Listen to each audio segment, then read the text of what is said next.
All right, let's dive right into this explainer. Today, we're going to completely cut through the hype and look at what launching a real AI automation agency actually looks like on the ground. If you spent, any time online lately, you've definitely seen a flood of crazy claims. People saying they're making tens of thousands of dollars, literally overnight, just by reselling some AI bots.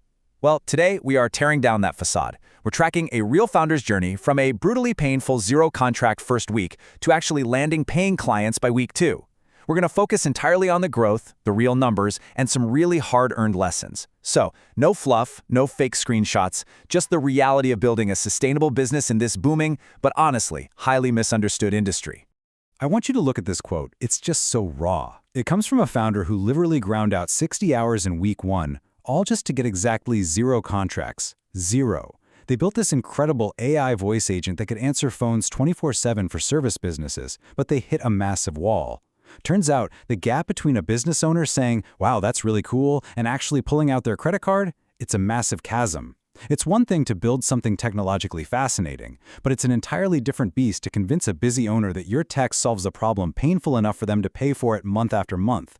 It was a super humbling start, but honestly an absolutely necessary reality check for anyone jumping into this space. But despite those painful early hurdles, the reason everyone is rushing into this space is just undeniable. Look at the brutal math here of human versus AI output. A traditional marketing team, that's going to cost around $16,000 a month to pump out maybe 20 pieces of content. Now, an AI agent ecosystem, try about $100 a month for 500 pieces of content. We're talking instant responses, 0 days off. The math is staggering, right? It completely flips the traditional agency model right on its head. When you can offer a business that insane level of output for a tiny fraction of the cost, you aren't just selling software anymore, you are selling an entirely new paradigm of operational efficiency. And that is exactly why businesses are practically begging for agencies who know how to deploy this stuff. So, here's our roadmap for today's explainer. We're going to cover the AI agency reality, the pivot to specific niches, the real numbers and ROI, the hard lessons from deployments, and scaling beyond Client 1. Okay, Section 1, the AI agency reality. Let's look at surviving those first 15 days in the trenches. So, week 1, this founder tried casting the widest net possible. They were just blasting out these generic AI automation emails to everyone they could find on the internet. And the result? Absolute crickets. The reality is, every single other new agency is doing the exact same thing right now. Business owners are just being spammed with identical offers every day. So, by week 2, our founder realized that to survive, they had to completely scrap the mass outreach. They had to pivot to highly personalized, laser-focused interactions. They had to stop trying to sell to everybody and figure out how to actually speak to somebody. Which brings us to Section 2, the pivot to specific niches. Basically, don't be an amateur everywhere, be a master somewhere. And here's the exact pivot playbook to get that traction. First, kill the broad cold emails. Just stop. Second, pick a single, highly defined vertical. Think HVAC contractors or maybe residential plumbers. But step 3 is where the absolute magic happens. Throw away the boring pitch deck. Instead, scrape that specific contractor's actual website. Spend 15 minutes customizing an AI voice agent with their real business name, their specific list of services, their real hours, then literally hand them a phone and tell them to call it. When they hear their own virtual receptionist flawlessly handle a booking, it creates this instant, undeniable aha moment. It takes the conversation from some abstract tech idea straight to a tangible, immediate business solution. And just how lucrative is the opportunity once you actually niche down? Well, look at these. These are real, sustainable workflows generating cash right now. We're talking AI ghostwriting agencies managing executive LinkedIn profiles for up to $20,000 a month, or Instagram lead gen agents pulling in up to 15 grand by sending hyper-personalized DMs at scale, or even Reddit sauce lead miners digging through niche subreddits to find the perfect prospects. Guys, these aren't just generic bots. They are highly specialized digital employees built for a very exact, very lucrative purpose. And once you nail just one of these, the scalability is off the charts. All right, Section 3, real numbers and ROI. Let's break down the actual margins of an AI voice receptionist. Okay, so let's look at the average monthly retainer a founder in the UK is charging a local tradesperson £250. Now, you might be wondering, why is a plumber totally happy to pay this? Well, it's because small trade businesses miss up to 40% of their inbound calls. Why? Because they're physically up a ladder with a wrench in their hand. They literally cannot answer the phone without dropping a pipe. And every missed call is a lucrative job handed straight to a competitor. So £250 a month to ensure every single call is answered, qualified, and booked, that is an absolute steal for them.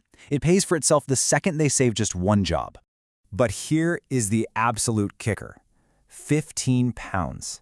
That is the actual operational cost to run that AI receptionist for the entire month. Depending on call volume, the infrastructure to process those calls runs on absolute pennies per client. You are looking at a £235 pure profit margin per client every single month. I mean, wow.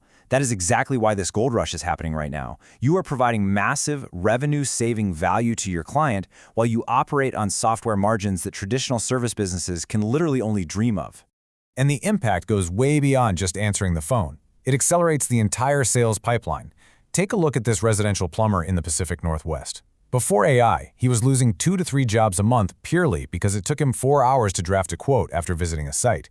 And you know how it is. By the time he sent the price, the customer had already hired somebody else. So he implements an AI agent to triage his calls and instantly draft invoices straight from his job site photos. His turnaround time plummeted from 4 hours to just 45 minutes. He won an extra 2 jobs that very same month. That is undeniable, measurable ROI. It's really not about the AI at all. It's about speed to revenue. Moving into Section 4, Hard Lessons from Deployments. Let's look at why some AI workflows stick around and why others just fail completely. This is a really fascinating truth. Success has absolutely nothing to do with how tech-savvy your client is. Check out this case. A 64-year-old bakery owner and her daughter were absolutely drowning in this chaotic inbox of supplier emails and custom catering requests. An agency comes in, deploys an agent to automatically draft email responses and organize their calendar. All the daughter had to do was review the drafts and click approve, and they absolutely loved it. It stuck because it surgically removed their administrative pain without forcing them to learn some complex new software. They didn't need to know how the large language model actually worked under the hood. They just needed to know their mornings were suddenly totally free of email stress. But on the flip side, let's look at a massive failure. An agency built this automated scheduler for an HVAC contractor who had 5 technicians, but the owner kept fighting the AI. Why? Because of something called tacit knowledge. See, the owner had these unwritten gut-feeling rules in his head about, which technician was best for which neighborhood or who was better at dealing with specific types of furnaces. These were things he couldn't actually articulate or type into a prompt. And because the AI couldn't read his mind, it just kept getting the schedule wrong. For him, the AI actually added frustration instead of removing work. And the agency had to refund him after just 3 weeks. So the lesson? If a business relies on unspoken rules, the AI is going to break. So, from those real-world tests, we arrive at these 4 golden rules. If you want your clients to actually keep paying their retainers past month 1, follow these. 1. Target the tedious admin work, not the core operations. Don't try to have the AI do the actual job, just handle the paperwork. 2. The AI does the heavy lifting, sure, but a human must click the final approval to ensure quality and build trust. 3. The task has to happen frequently. We're talking daily or weekly, so the value is constantly in their face. And 4, the system must learn and improve from every single interaction. Finally, Section 5, Scaling Beyond Client 1. How do we move from being a freelancer to running a real agency? Here's your roadmap to scale. You start with a project-based fee. That's your quick cash injection of a few $1,000s to custom build the initial AI system. But listen, you can't survive on one-off builds forever. From there, you have to transition them to a predictable monthly retainer to manage, maintain, and optimize that system. That is where your recurring revenue base is built.